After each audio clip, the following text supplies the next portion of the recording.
Team leaders కదా. 2014-15 student చాలా మంది పంపించాడు. ఓకే, సో అయితే ఇక్కడ ఇంకో పాయింట్ ఏంటంటే 2018లో పాస్ అయిన వాడు 2024లో వచ్చినప్పుడు జనరల్గా ఏమనుకుంటారంటే ఎక్స్పీరియన్స్ పెట్టాలి.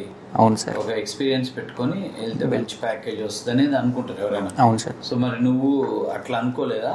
అట్లేం అనుకోలేదు సార్, అంటే భయం అయింది. మళ్ళీ అంటే మామూలుగా మనం ఎవరైనా నేను ఐటీ ట్రై చేస్తాను, మనం ఐటీ వాళ్ళని ఎవరైనా అడిగితే ఖచ్చితంగా ఈ పాయింట్ అంటారు సార్.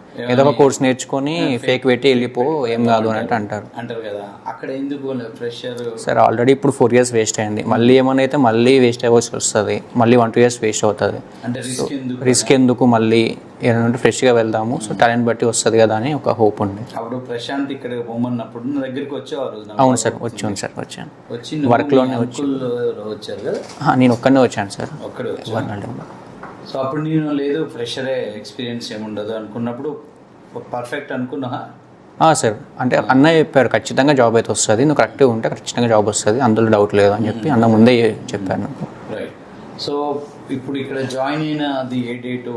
October 5th వచ్చాను సార్ ఇక్కడికి, ఇన్స్టిట్యూట్ ఫస్ట్ డే.